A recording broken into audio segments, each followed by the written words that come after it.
नमस्कार, मेरा नाम पिंटू सिंह यादव है और आप देखना शुरू कर चुके हैं न्यूज लाइव। दोस्तों, हैदराबाद सीट पर होने वाले लोकसभा चुनाव के बेहद दिलचस्प होने की उम्मीद है। एआईएमआईएम चीफ असदुद्दीन ओवैसी के कब्जे वाली सीट पर कांग्रेस टेनिस स्टार यानी कि सानिया मिर्जा को अपना कैंडिडेट बनाने की तैयारी में जुटी है। इसको लेकर सियासी चर्चाएं भी जोरों पर है। कांग्रेस का यह कदम सानिया मिर्जा की लोकप्रियता के सहारे हैदराबाद शहर में अपनी राजनीतिक जमीन को मजबूत करने की दिशा में भी काफी अहम साबित हो सकता है। मनी कंट्रोल की रिपोर्ट के मुताबिक कांग्रेस केंद्रीय चुनाव समिति लोकसभा चुनाव के लिए उम्मीदवारों की लिस्ट को फाइनल करने पर विचार विमर्श कर रही है। इसके साथ ही सानिया मिर्जा को इस सीट से संभावित कैंडिडेट के रूप में उतारे जाने की अटकलें तेज हो गई है।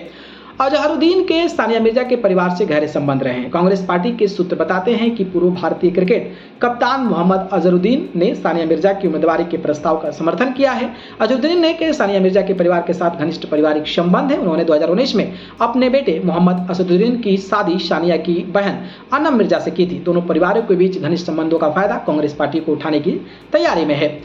ओवैसी ने हैदराबाद सीट से जीते हैं 4 चुनाव। दरअसल हैदराबाद लोकसभा सीट ऐतिहासिक रूप से असदुद्दीन ओवैसी के नेतृत्व वाली ऑल इंडिया मजलिस इत्तेहादुल यानी कि मुस्लिमीन एआईएमआईएम पार्टी का गढ़ रहा है।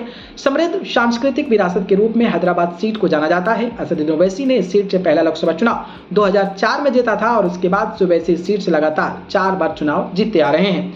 ओवैसी के पिता सलाहुद्दीन ने जीता था पहला निर्दलीय चुनाव। इससे पहले 1984 में उनके पिता सलाहुद्दीन ओवैसी ने इस सीट से निर्दलीय उम्मीदवार के रूप में चुनाव जीता था। इसके बाद 1989 से लेकर 99 तक एआईएमआईएम उम्मीदवार के रूप में हैदराबाद सीट से जीतते रहे हैं। इसके बाद वह इस सीट पर बड़े बेटे और पार्टी के चीफ असदुद्दीन ओवैसी का यहाँ कब्जा बरकरार है। अब देखना दिलचस्प होगा कि भैया असदुद्दीन ओवैसी के खिलाफ कांग्रेस सच में सानिया मिर्जा को उतारती है, और अगर वो उतारती है तो किस तरीके की लड़ाई नजर आती है, इस पर नजर बनी रहेगी। बाकी आपको क्या लगता है, सानिया मिर्जा लड़ पाएंगी? कमेंट बॉक्स में बताइए। धन्यवाद।